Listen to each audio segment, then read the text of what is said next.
Hello, nous sommes le 23 février, je ne sais plus. Et j'étais tranquillement en train de travailler et je me dis mais pourquoi tu ferais pas comme la première collection, filmer pour montrer un peu comment se passe le déroulement de la construction, de la fabrication, de toute la collection. Et du coup me voilà, c'est parti. Je vais pas faire quelque chose d'aussi long que ce que j'avais fait pour les épisodes de la première collection. Mais je vais partir sur un peu le même système, vraiment moins long. Pour pas que ça prenne trop de temps, etc. L'objectif de ce premier épisode, c'est de vous montrer vraiment, de vous expliquer le plan de ma collection. Donc ça va aller assez vite, étant donné que j'ai pas tant de vêtements que ça à présenter dans cette collection. Ensuite, ce que vous allez voir par derrière, c'est la construction, la couture, etc. La recherche des matières, oui et non.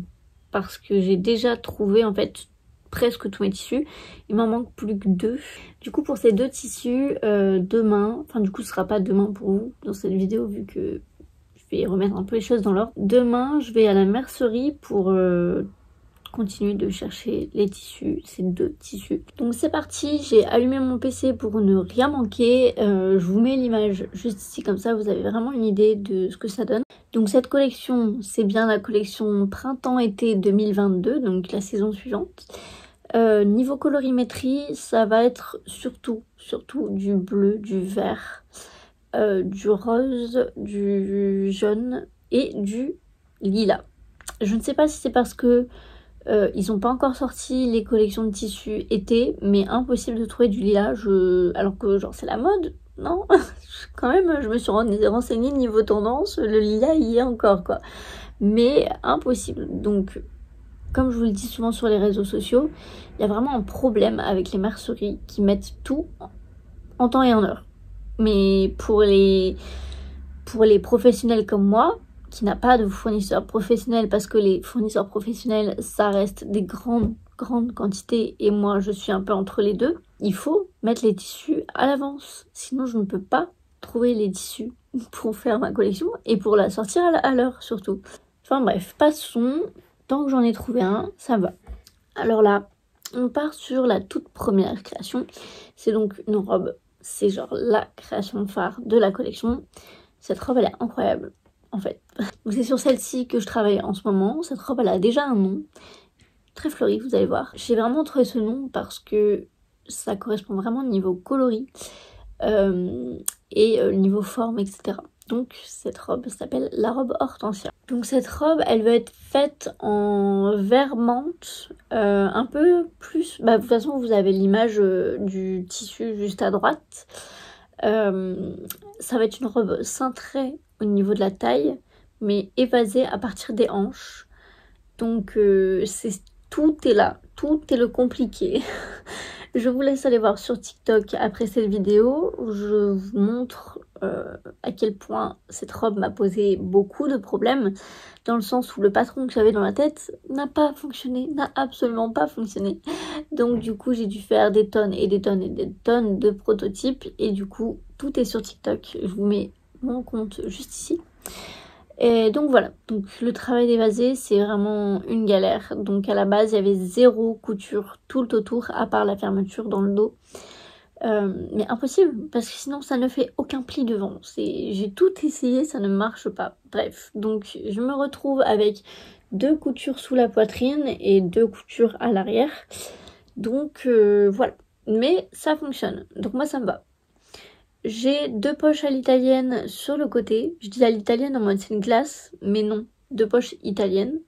Sur le côté, c'est genre le truc de la robe spécifique parce qu'on trouve très peu de robes avec des poches et ça se fait quand même de plus en plus parce que c'est pratique. Dites-vous que même dans les robes de mariée aujourd'hui, on peut avoir des poches intégrées. Au niveau longueur, elle arrive quand même un peu au-dessus des genoux. La poitrine, elle est plutôt en forme de triangle, comme vous pouvez le voir sur le dessin.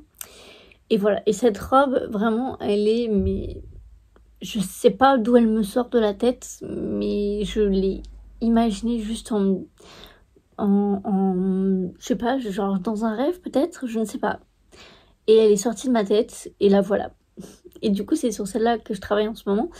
Et j'ai déjà fait la première taille, du coup pépite. On passe à la deuxième création. C'est un débardeur. Donc un débardeur un peu spécifique, c'est pas un simple débardeur. C'est qu'à l'avant, vous allez trouver une sorte de coulisse avec des ficelles. Grâce à ça, du coup, vous pouvez resserrer, régler la longueur du débardeur. Si vous voulez plutôt crop top, si vous voulez que ça remonte au-dessus du nombril, si vous voulez que ça redescende bien, mais que ce soit quand même un peu dans cette forme de papillon. Voilà, vous pouvez régler en fonction de votre morphologie, et de votre envie la longueur, et du coup je trouve que ça rajoute un effet vraiment très magique. Au niveau du tissu, on est sur du bleu, sur un tissu assez fin en crêpe avec des imprimés du coup fleuris, et franchement l'imprimé il est dingue. Enfin franchement je sais pas si vous pourrez jamais vous en rendre compte en photo comme ça, mais en vrai franchement on dirait limite une photo. C'est vraiment, il est incroyable, on dirait vraiment un beau dessin à l'aquarelle ou des choses comme ça, et je trouve que l'imprimé il est vraiment très beau. Et donc voilà, mais vous allez voir, ça va rendre un truc de dingue, j'ai hâte de le faire. On est sur des bretelles toutes fines, le plus fin possible, sinon j'aime pas. Et au niveau du dos, du coup, ça retombe. Comme ça, vous avez vraiment juste le devant à régler, et au niveau du dos, on est tranquille. Ensuite, on passe du coup à la jupe qui est juste en dessous. Elle fait partie des produits dont j'ai pas encore trouvé le tissu, malheureusement. Mais du coup, voilà, c'est une jupe droite. Donc, elle va vraiment avoir un bon maintien. Elle va vraiment faire aucun pli. Elle va être vraiment droite, et elle va quand même épouser la forme de votre taille et de votre hanche. Donc ça, c'est la folie. Au niveau de la taille, un petit truc un petit peu plus spécial, c'est que vous allez trouver une ceinture. Donc j'appelle ça une ceinture parce que c'est comme ça qu'on appelle ça, mais c'est pas une ceinture à nouer, etc. C'est vraiment intégré à la jupe qui va être, je pense que vous le voyez, vraiment ça va être assez large, et ça va vraiment remonter comme ça, et ça va faire tout le tour. Et devant du coup vous allez avoir ce petit angle qui va se rejoindre au niveau de la fermeture, et en fait du coup la fermeture se pose sur l'avant. Je suis désolée parce que je suis vraiment trop nulle en explication, j'ai l'impression que tout ce que je raconte c'est n'importe quoi. J'ai l'impression que tout ce que je raconte, genre les gens me regardent en mode mais qu'est-ce que tu racontes, enfin je suis désolée. Tenue suivante, produit suivant, on passe sur le top sur lequel je passe juste après la robe. C'est un top du coup court, un crop top, bretelle assez large avec des boutons à l'avant, qui va être fait dans un tissu viscose texturé, dans un imprimé de tulipe. Donc vraiment ça va être canon, le tissu est juste incroyable, je pense que vous le voyez sur la photo. Et donc du coup vous trouverez 4 boutons à l'avant, comme je vous ai dit, avec l'ouverture. Je pense que je n'ai pas grand chose à rajouter derrière. J'aurais pu faire un système d'élastique derrière, mais j'ai pas encore bien bossé ça, et je préfère pas tout de suite, mais à l'avenir j'y penserai et j'essaierai de vous faire des trucs vraiment bien élastiques, etc. C'est dans mes projets en tout cas d'apprendre à le faire. Mais pour l'instant, je n'ai pas encore eu le temps de me poser pour essayer de le faire. Donc niveau coupe, au niveau de la poitrine, enfin du décolleté, pardon, ça reste un décolleté droit, carré. Et voilà, si vous souhaitez, j'ai un peu une inspiration. Alors en fait, c'est un top. C'est un top que j'avais depuis une paire d'années, mais qui était un peu trop petit pour moi. Et en vrai, genre j'adorais la forme, vraiment. Bah en gros, niveau forme, ça va rendre un peu ça. Mais du coup, il va y avoir la partie boutonnière, etc. en plus, qui va vraiment venir bien finir le haut. Donc je m'en suis un peu inspirée parce que c'est vraiment un modèle que j'apprécie. Mais voilà, franchement, ce genre de top pour l'été, c'est vraiment incroyable. Donc voilà pour l'histoire. Ensuite, juste en bas, on a un short. Alors, un short qui va avoir une fermeture sur le côté. Zéro ouverture par l'avant, vraiment, juste la fermeture sur le côté. Vous allez avoir 2 poches sur l'avant et une petite fente pour décorer au niveau de l'avant à la ceinture. En plus de ça, vous allez avoir du coup des passants de ceinture avec une petite ceinture à nouer avec le rappel du tissu du top. Donc vraiment... Que dire de plus? C'est incroyable, il va être très très joli. Ça va faire un peu le même style de forme que le premier short que j'avais fait, mais pas tant que ça finalement. En fait, ça va vraiment être loose. Voilà, on est confortable, on est bien. Voilà pour le short, il n'y a pas grand chose à dire. Il est quand même taille haute parce que moi c'est la base, je peux pas, taille basse c'est pas possible. Je ne peux pas porter ça, je déteste ça. Donc le jour où vous m'en demandez en commande sur mesure, je le ferai bien évidemment. Mais c'est vrai que jamais dans mes collections vous retrouverez de taille basse, ce n'est pas possible. Au niveau des poches, du coup je vous ai pas dit, vous allez aussi avoir des poches à l'arrière. Et voilà, au niveau du tissu, on est sur une toile de polyester hein, en lilas. Du coup j'ai réussi à trouver un lilas quand même.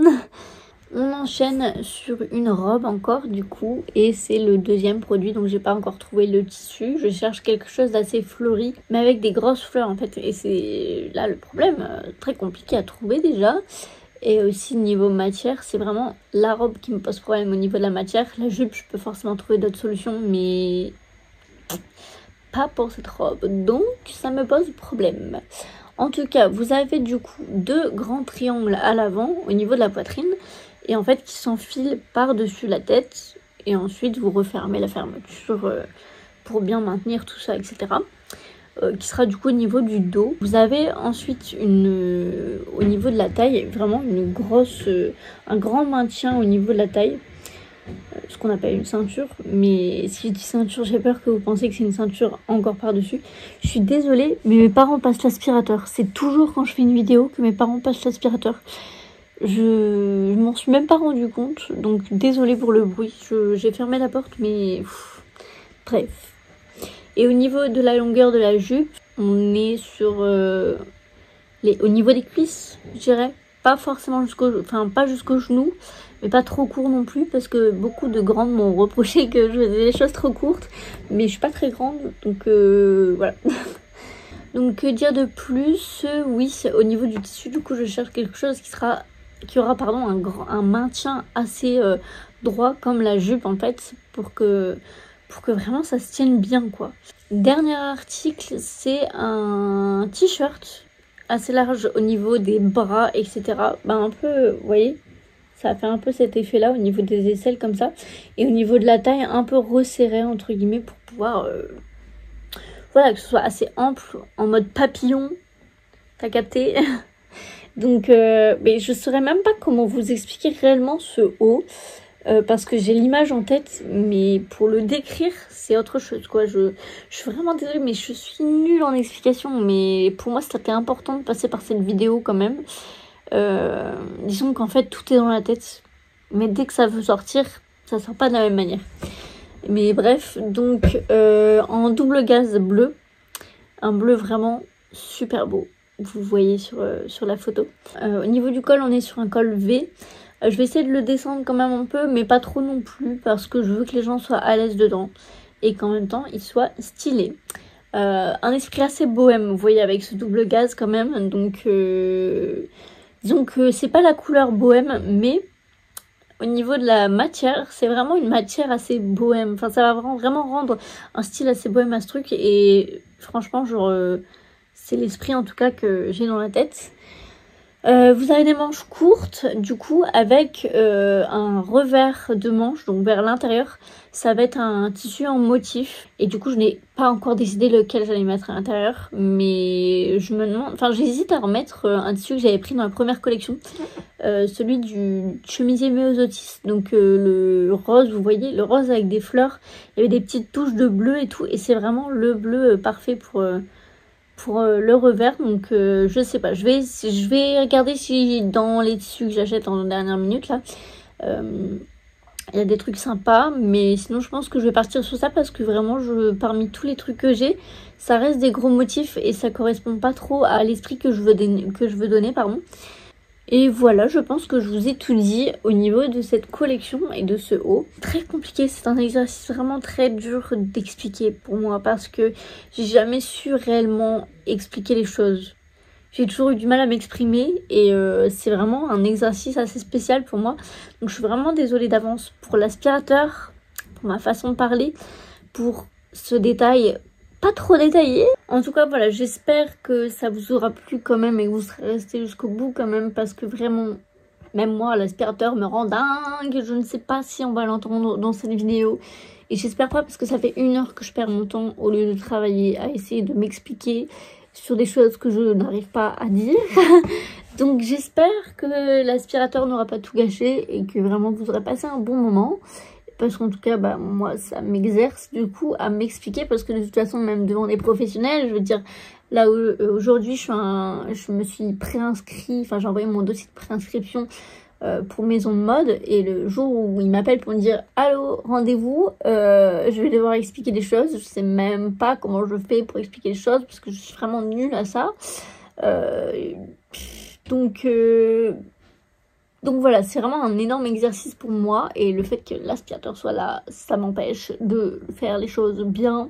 Mais vas-y, c'est pas grave, j'espère que vous aurez quand même passé un bon moment. Bon, en tout cas, moi je vous laisse, on se retrouve pour l'épisode 2. Le sérieux va commencer les amis, nous allons coudre. Je vous fais de gros bisous et au prochain épisode.